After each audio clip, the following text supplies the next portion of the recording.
Assalamualaikum warahmatullahi wabarakatuh. Perkenalkan, nama saya Resi Febriani, NIM 2101010259 dari kelas 3A5 Prodi Manajemen, mata kuliah Manajemen Pemasaran dengan dosen pengampu Bapak Dr. Ronald Aprianto, Sarjana Ekonomi, Magister Sains.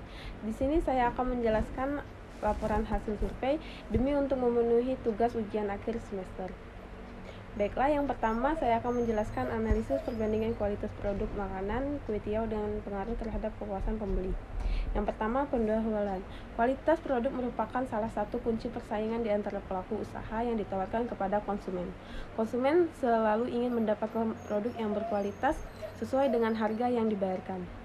Walau terdapat sebagian masyarakat berpendapat bahwa produk yang mahal adalah produk yang berkualitas. Jika hal itu dapat dilaksanakan oleh perusahaan, maka perusahaan tersebut akan tetap memuaskan para konsumen dan dapat menambah jumlah konsumen. Selanjutnya, metode penelitian. Analisis yang digunakan dalam penelitian ini adalah metode survei. Menurut Mas Ri Singgarimbun dalam bukunya berjudul Metode Penelitian Survei, pengertian survei pada umumnya dibatasi pada penelitian yang datanya dikumpul dari sampel atau populasi untuk mewakili seluruh populasi. Selanjutnya yaitu tujuan dari penelitian ini. Tujuan dari penelitian ini bertujuan untuk mengetahui seberapa besar pengaruh kualitas produk makanan yang sering dibeli dan digemari di kalangan semua orang. Selain kualitas produk makanan, harga, rasa penjualan termasuk dalam pengaruh terhadap kepuasan pembeli. Baiklah, ini dia hasil dari penelitian. Penelitian di dua penjualan makanan kue tiaw, yaitu warung Balati dan kue tiaw mie ayam Waterpang. Sejarah kue tiaw adalah jenis mie Tionghoa berwarna putih yang terbuat dari beras. Kue tiaw merupakan makanan yang cukup populer di Indonesia. Kue tiaw menggunakan mie yang berbahan dasar tepung beras dari hasil laporan analisis. Kue tiaw Balati merek makanan yang banyak digemari di kalangan orang, terutama masyarakat kota Lubuk Linggau. Kue tiaw Balati hanya ada satu cabang di Lubuk Linggau. Kue tiaw ini merupakan salah satu produk bestseller yang sering dibeli konsumen di warung Balati ini. Warung ini identik dengan kue tiaw karena beberapa konsumen menyebut warung tersebut dengan sebutan kue tiaw Amulah karena berlokasikan di Jalan Amulah. Berdasarkan penelitian saya, satu porsi kue tiaw itu satu piring. Jika ingin membawa pulang, warung ini mengemaskan menggunakan paper wrap sehingga tidak tumpah dan bisa dinikmati di mana saja. Kue tiaw mie ayam Waterpang. Tempat makan ini lebih berfokus pada mie ayam, identitas dengan namanya mie ayam Waterpang karena berlokasikan di Waterpang, tapi tempat ini juga menyediakan kue tiaw. Lokasi dari tempat usaha. Kue tiaw Mbak Lati berlokasi di Jalan Amulah, sedangkan kue tiaw mie ayam Waterpang seperti yang saya sebutkan tadi berlokasi di Jalan Waterpang. Kedua tempat tersebut termasuk strategis untuk usaha di bidang kuliner karena mudah dicari dan didapatkan. Kue tiaw Mbak Lati termasuk tempat yang sering dikunjungi karena dekat dengan sekolah-sekolah. Sedangkan kue tiaw mie ayam Waterpang dapat dikunjungi masyarakat pada umumnya karena berada di pinggir jalan dengan objek wisata air terjun Waterpang. Produk makanan yang dijual dari warung Mbak Lati yaitu yang pertama itu ada kue tiaw goreng, kue tiaw kuah, mie goreng, nasi goreng, dan bihun goreng, uyung hai, serta mie tumis. Dan di mie ayam Waterpang juga menyediakan kue tiaw goreng, mie ayam, capcay kuah, mie ayam bakso, mie goreng, dan bihun goreng. Harga jual produk. Kue tiaw Mbak Lati menjual kue tiaw seharga 10.000 per porsi, sedangkan kue tiaw mie ayam Waterpang menjual 17.000 per porsi. Kepuasan pembeli dari produk tersebut, konsumen merasa puas dengan rasa yang disajikan dari kedua warung tersebut dengan dapat menikmati makanan kue tiaw dengan harga yang cukup terjangkau. Baiklah, selanjutnya yaitu kesimpulan dan saran. Untuk analisis ini, yang pertama, kualitas yang diinginkan konsumen yaitu produk yang menarik, harga dan pemasaran yang pas sehingga konsumen tidak bosan-bosan untuk membeli. Dua, ragam produk yang diinginkan konsumen dan adalah produk yang sesuai dengan kebutuhan produk, yang berkualitas baik, aman, sehat, dan enak. Yang ketiga, harga yang sesuai dengan kualitas produk, harga yang mencerminkan citra produk. Baiklah, untuk sarannya yaitu untuk kue tiaw Mbak Lati maupun kue tiaw Waterpang kurangnya cabang, sulitnya konsumen untuk harus datang atau memesan di satu tempat sehingga stand selalu ramai dikunjungi konsumen. Sarannya agar bisa membuka cabang di tempat strategis lainnya. Baiklah, selanjutnya saya akan menjelaskan analisis perbandingan kualitas toko sembako dan pengaruh terhadap kepuasan pembeli. Tujuan dari penelitian ini dilakukan untuk mengetahui berapa besar pengaruh kualitas produk bahan sembako atau bahan pokok yang dibutuhkan oleh pembeli. Metode yang saya lakukan dalam penelitian ini yaitu metode deskriptif. Analisis deskriptif yang dipakai untuk mendeskripsikan atau menggambarkan data yang telah terkumpul, yang terdiri dari gambaran lokasi penelitian, keadaan responden yang diteliti, serta butir-butir yang didistribusikan dari masing-masing variabel, sebagaimana adanya tanpa bermaksud membuat kesimpulan, menurut Sugiono tahun 2012.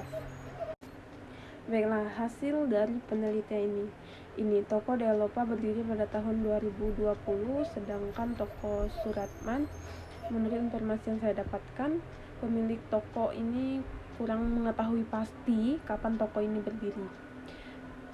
Dari penelitian saya bahwanya kedua toko tersebut tergolong ke toko grosir tetapi juga masih melayani eceran. Kedua toko ini mempunyai pelanggan yang rata-rata memiliki usaha serupa, namun itu masih di bawah mereka atau bisa disebut dengan warung. Produk yang dijual di kedua toko ini yaitu produk manisan dan bahan pokok sembako lainnya. Harga yang dijual dari produk yang ditawarkan berbagai macam sesuai dengan merek, ukuran, serta kualitas produk. Untuk toko Delopa, bangunan yang mereka gunakan yaitu bangunan sewa dan toko Suratman menggunakan bangunan pribadi untuk membuka usaha ini. Lokasi kedua tempat ini menurut saya sangat strategis dikarenakan berada di area dekat penduduk, di dekat sekolah dan juga universitas. Promosi yang dilakukan kedua toko ini hanya dari mulut ke mulut pelanggan setia mereka. Kedua toko ini menciptakan kepuasan pelanggan dan tidak keteteran dalam pelayanan mereka. Mereka mempekerjakan karyawan. Untuk toko Delopa itu 3 karyawan dan untuk toko Suratman itu 2 karyawan. Untuk rata-rata pembeli harinya tidak menentu. Dari hasil yang saya dapatkan, pendapatan yang diperoleh dari kedua toko ini kurang lebih 50 juta per hari, dikarenakan mereka adalah toko grosir. Baiklah, selanjutnya yaitu kesimpulan dan saran. Kesimpulannya bahwasan kedua toko ini tergolong toko grosir tetapi juga masih melayani eceran. Kedua toko ini mempunyai pelanggan yang rata-rata memiliki usaha serupa namun masih di bawah mereka atau disebut dengan warung. Untuk saran, untuk toko Delopa dan toko Suratman kurangnya cabang, tempatnya sempit karena sudah dipenuhi stok barang, sulitnya konsumen untuk masuk ke dalam toko. Untuk toko Delopa, apabila sudah balik modal, sebaiknya menempati bangunan pribadi agar keuntungan yang didapatkan tidak terpotong lagi dengan biaya sewa bangunan. Baiklah, selanjutnya saya akan menjelaskan analisis perbandingan kualitas produk minum, teh tea, dan kepuasan pembeli. Penelitian ini bertujuan untuk mengetahui seberapa besar pengaruh kualitas minum teh yang sering dibeli di kalangan semua orang. Metode yang dilakukan untuk analisis ini sama seperti analisis sebelumnya, yaitu menggunakan metode survei. Hasil dari penelitian, teh tea Colonel drink merek minum yang banyak digemari di kalangan orang. Sudah banyak dikenal masyarakat Lubuk Linggau, rasanya yang manis serta topping yang banyak dan banyak varian ragam jenis minum yang membuat orang tidak bosan untuk membelinya. Teh tea 86. Teh tea 86 merupakan salah satu teh tea yang cabangnya banyak ditemukan di kota-kota. Seperti yang saya survei ialah cabang teh tea 86 Lubuk Linggau. Teh tea ini banyak digemari semua orang karena harganya yang pas di kantong, relatif lebih murah dan rasa yang enak. Berdasarkan yang saya teliti, teh tea ini sama dengan Colonel drink. 1 cup memiliki ukuran M dan L.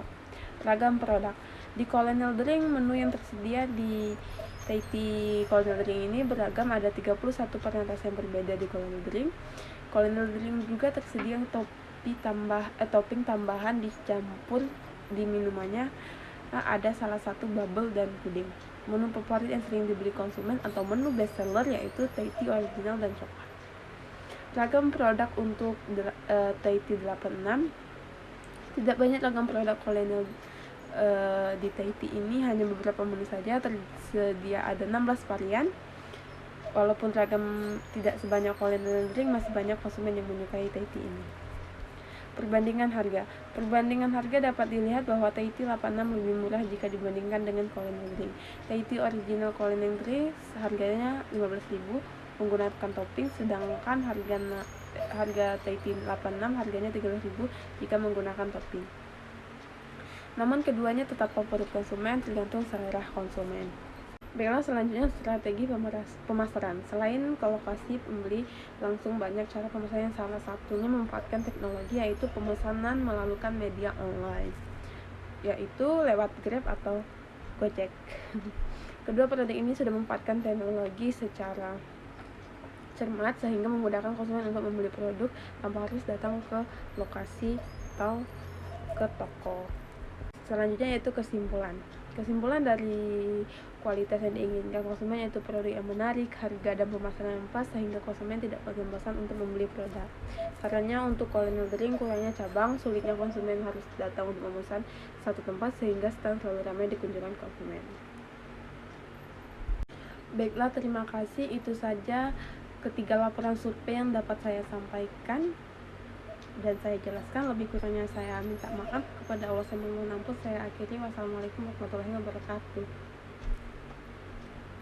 Assalamualaikum warahmatullahi wabarakatuh. Perkenalkan, nama saya Resi Febriani, NIM 2101010259, kelas 35, program studi manajemen, mata kuliah manajemen pemasaran, dengan dosen pengampu Bapak Dr. Ronald Prianto, sarjana ekonomi, magister sains.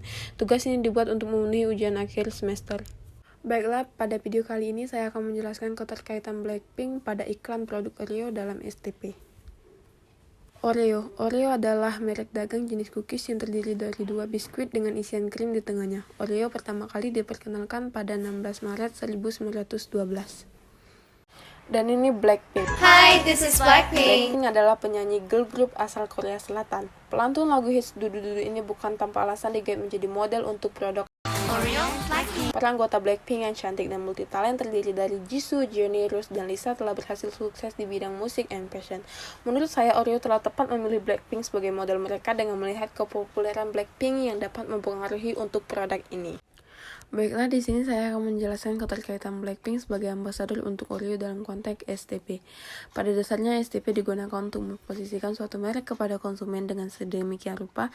Hal tersebut dilakukan agar merek tersebut memiliki keunggulan yang kompetitif. Baiklah, saya akan menjelaskan keterkaitan Blackpink dengan produk Oreo dalam segmentasi, targeting, dan positioning. Yang pertama itu segmentasi. Produk Oreo ini menggunakan strategi diferensiasi kemasan sebagai metode market segmentation. Saya akan menunjukkan gambarnya sebagai berikut.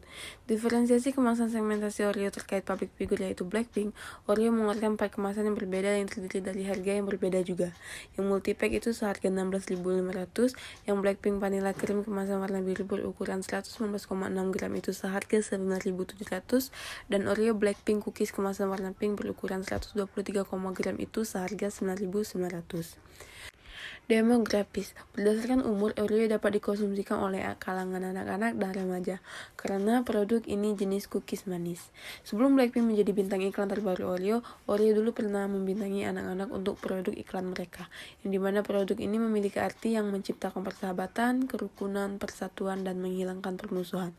Keterkaitan Blackpink sebagai brand ambasador Oreo juga saya rasa cocok untuk Oreo dikarenakan para anggota Blackpink yang berumur 24-28 tahun. Cocok untuk iklan citra Oreo yang segar untuk pasar remaja. Psikografis, praktis, dan hemat. Produk ini dapat dibawa kemana-mana dan harganya yang terjangkau. Citra yang segar karena diiklankan oleh model yang cantik dan desain iklan yang menarik, seperti identitas Blackpink yaitu Queen, Black, and Pink. Selanjutnya itu targeting. Dalam hal ini produk Oreo memilih target pasar konsumen dengan latar belakang keluarga yang bahagia. Hal ini dilakukan agar setiap orang dari berbagai tingkat ekonomi dapat menikmati produk yang enak serta berkualitas. Dengan target pasar yang demikian, diharapkan produk Oreo dapat menjadi pilihan dari semua orang yang ingin menikmati biskuit yang berkualitas dengan harga yang sangat terjangkau. Keterkaitan dengan iklan model menurut Head Oreo dan Indonesia, melalui kerjasama ini pihak Oreo berharap dapat menyatukan jutaan penggemar Oreo dan Blinks, sebutan penggemar Blackpink, untuk menciptakan keseruan yang positif yang dapat menginspirasi konsumen dan mendorong mereka untuk berpartisipasi dalam aktivitas menarik yang Oreo hadirkan. Baiklah, selanjutnya yaitu positioning atau penentuan posisi. Yang pertama, Oreo mengkomunikasikan kepada masyarakat bahwa produk yang dibuatnya berdasarkan standar mutu yang sangat ketat, diolah dengan bahan pilihan sehingga biskuit Oreo merupakan biskuit yang berkualitas dan menyehatkan bagi keluarga. 2. Brand Oreo terus menjaga kepribadian produknya sebagai biskuit anak yang menyehatkan dan menyenangkan. Untuk mempertahankan popularitasnya, Oreo mulai melakukan strategi komunikasi pemasaran yang berbeda. Dalam iklan kali ini, Oreo menggandeng Blackpink sebagai mus yang mengungkapkan bahwa Oreo merupakan produk yang terpercaya serta sesuai untuk keluarga dan anak-anak. Selain itu, Oreo mempertahankan tagline diputar, dijilat, dan dicelupin dalam setiap strategi pemasaran yang telah dilakukannya. Pada video iklan kali ini, kalimat itu diucapkan oleh member Blackpink dengan menggunakan bahasa Inggris, yaitu agar tertanam di benak konsumen bahwa cara memakan biskuit Oreo adalah menggunakan cara tersebut. Agar tetap terlihat menarik, Oreo pun mengemaskan produk sesuai dengan identitas girl group tersebut, yaitu Black and Pink. Selain itu juga Oreo mengemaskan hadiah photo card sebagai sertifikat member Blackpink agar penggemar senang saat membuka kemasan dan terdapat photo card atau semacam hadiah dalam kemasan tersebut. Little bit of that sweetness, tiny bit of that whoa. Think this is it? Gotta be a hit. You're loving this. Baiklah, itu tadi yang dapat saya jelaskan antara keterkaitan public figure Blackpink dalam produk iklan Oreo. Lebih kurangnya saya mohon maaf, kepada Allah saya mohon ampun. Saya akhiri. Wassalamualaikum warahmatullahi wabarakatuh.